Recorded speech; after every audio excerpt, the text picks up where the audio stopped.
This is Sarah Squires bringing you behind the headlines in today's edition of WYO Today Newsroom. Today, I've got senior reporter Marit Gookin here on the line. How's it going, Marit?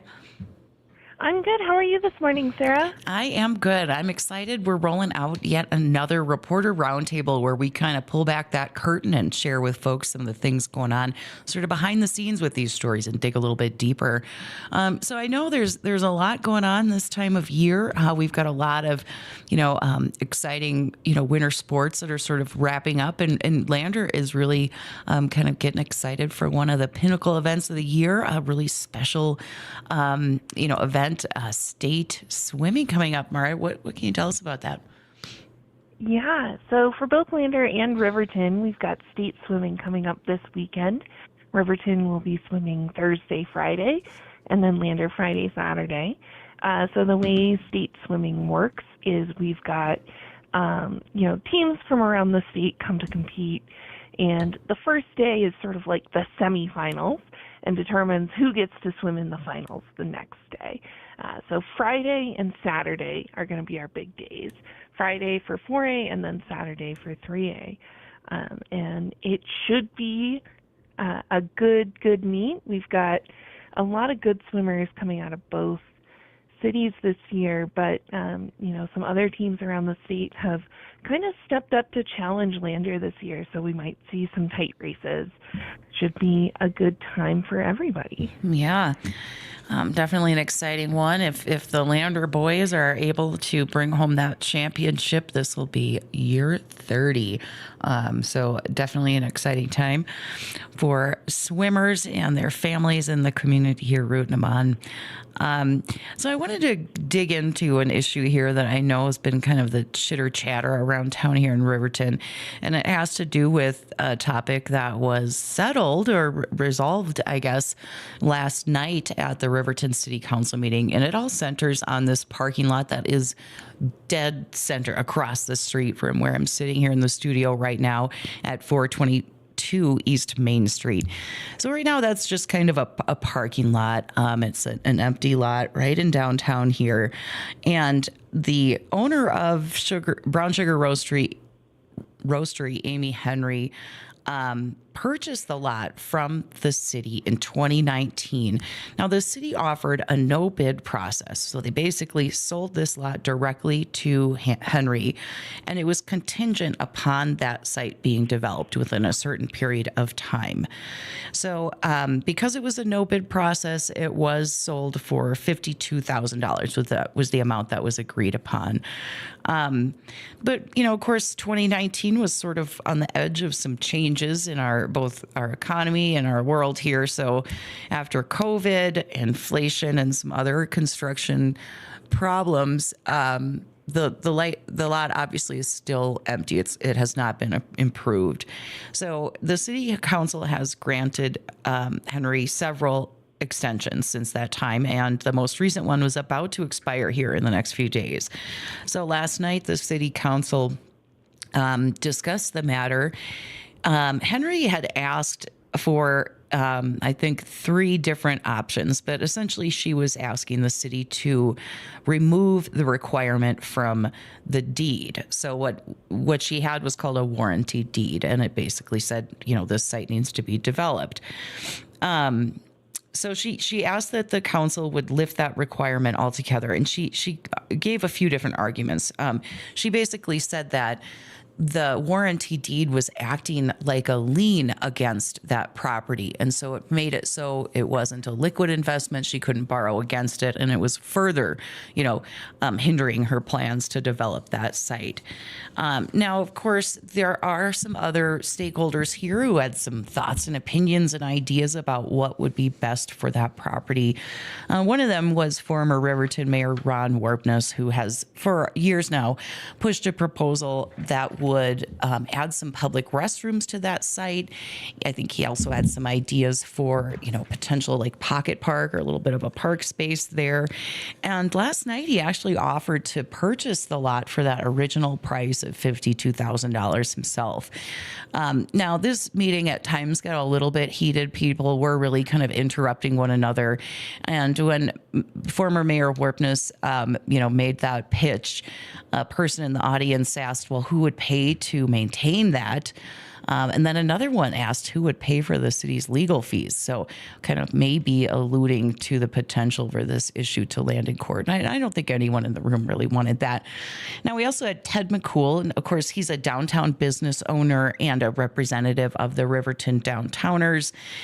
He also ran for city council in the last election, and he really argued that downtown needs that lot for parking, which was echoed by a few others during the public comment. And there was, some argument there that, we should have a plan in the interim or a permanent plan of some sort or whatever, but to maintain that as a parking lot, but kind of spruce it up a little bit, add some lighting for safety, maybe some planters and make it look a little nicer. Now, the city council talked about this for quite some time. And of course, this is not the first discussion that they have had on this issue. Council member Eric Carr suggested that the city could ask Henry to show sort of some evidence that she was being sort of harmed by this warranty deed, that was indeed acting like a lien on the property, preventing her from borrowing against it. And he said the council could review something like letters from lenders to sort of demonstrate that. Some council members seemed ready to lift that development requirement entirely from the deed and instead enter into a memorandum of understanding that would require development down the road. But after a 5-year extension was proposed for that original warranty deed, Henry said this would be agreeable to her, and the council voted to extend that to her. So that extension for 5 years passed. Councilmember Kyle Larson voted against it, but it has, resolved the issue for now.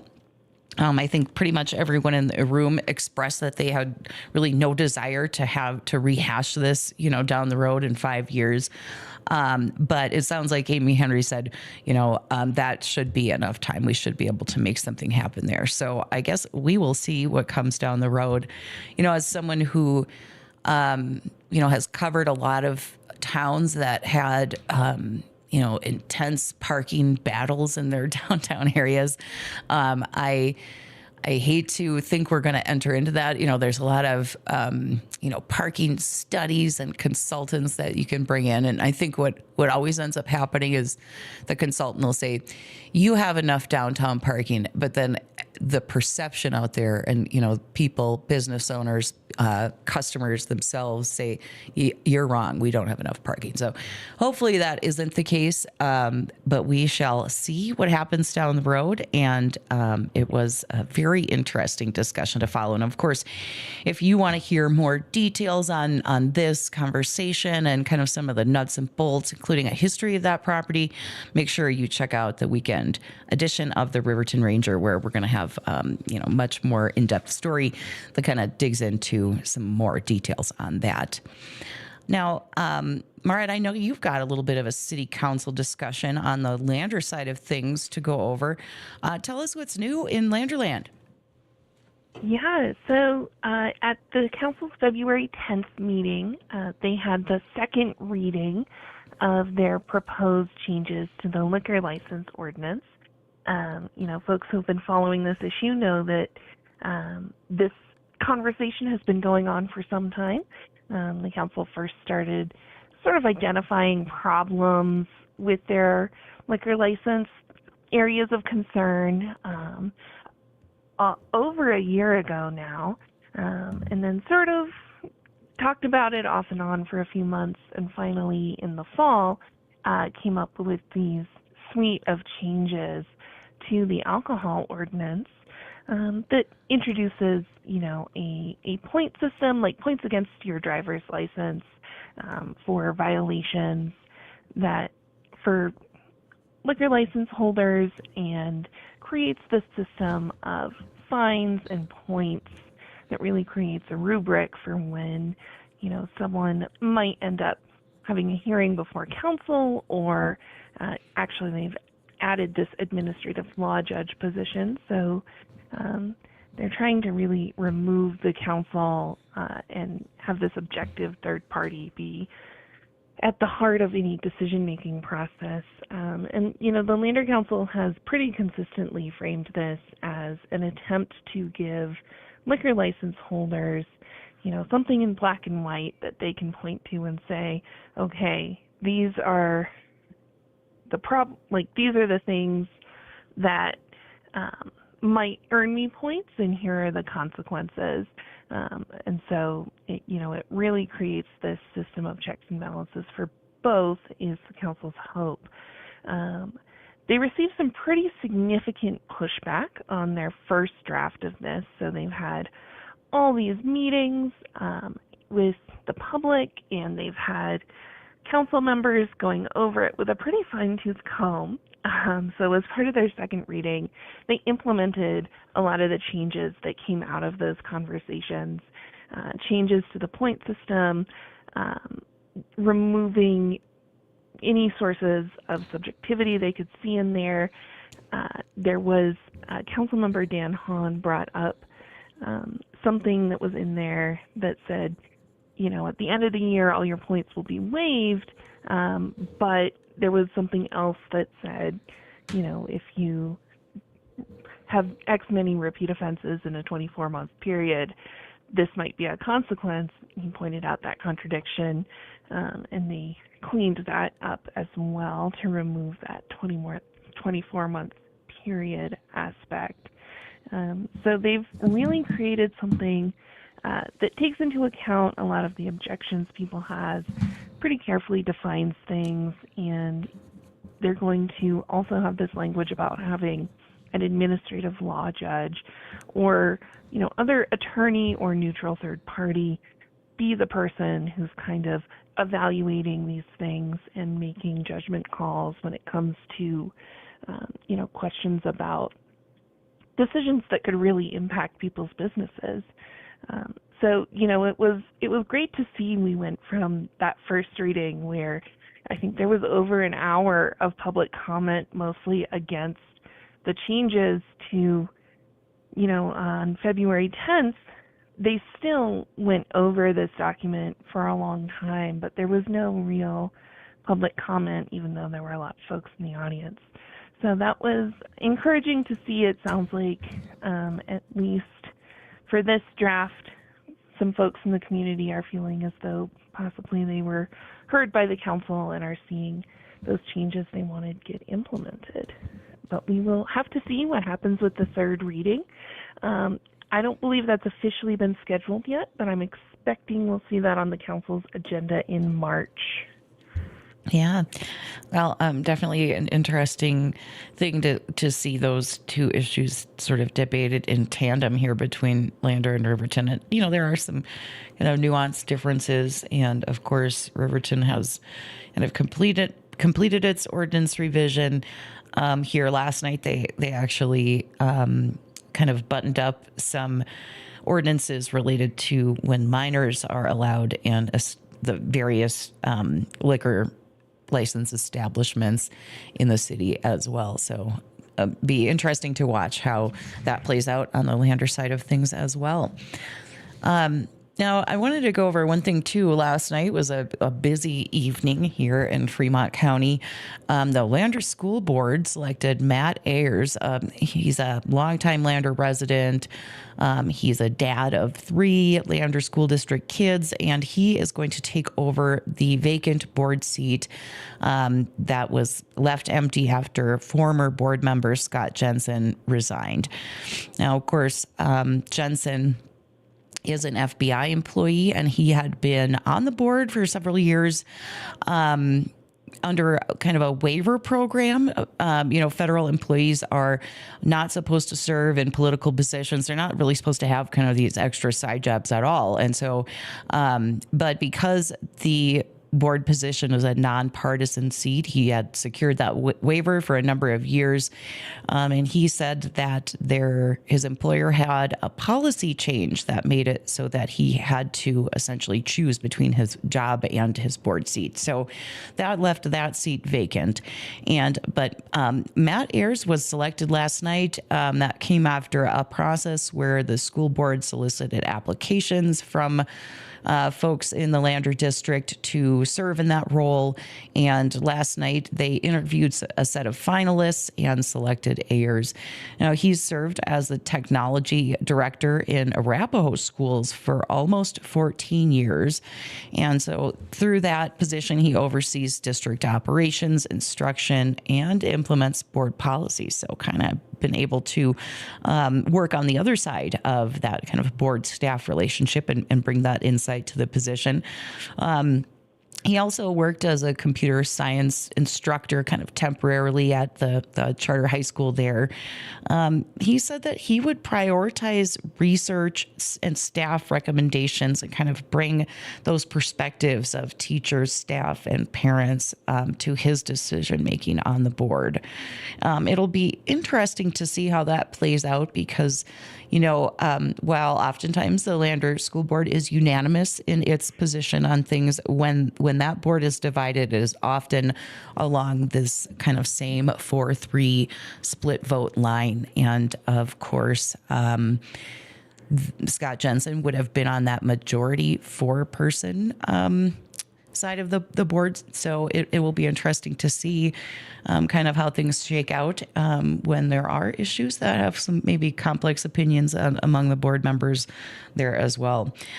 So that will be an interesting thing to watch and happy to see that seat filled by a candidate that I believe the school board had a lot of excitement and encouragement about. So it'll be interesting to watch. And of course, we would be remiss to not mention that we are in the midst of a very complicated budget session with a lot of action going on right now down in Cheyenne. And I just want to mention, even as a journalist, I think you'd agree with me here, Marit, when there are this many bills and this complicated of a budget during a very quick 21-day budget session, it can be very difficult to keep an eye on legislation that you find really important. And it would be sort of impossible for us to try to unpack all of them and track all of them. But we are very fortunate that in the state of Wyoming here, you can kind of go in there and find the issues that matter to you, the bills that you have questions about, and track them as they move through this process. You can do that by visiting wyoleg.gov. If you go there, you can watch videos of committee hearings of Senate and Senate and House floor sessions as they work through this budget session, as they work through bills here, as they are going to cross over shortly here and sort of be refined and debated. It'll be interesting. So there's everything from school funding through this recalibration process that, of course, was rejected in the House and approved in the Senate. We'll see what happens with that. But everything from that to, just the overall budget and, a lot of bills that I think touch on some social issues, some educational issues, some library issues, and even more. So if you want to check out what's going on with something that is important to you in your life, make sure you head to the legislature's website at wyoleg.gov to keep an eye on that. And while I'm giving you guys advice, I wanted to remind you that today's show here is sponsored by Porter's Mountain View Supply in Riverton.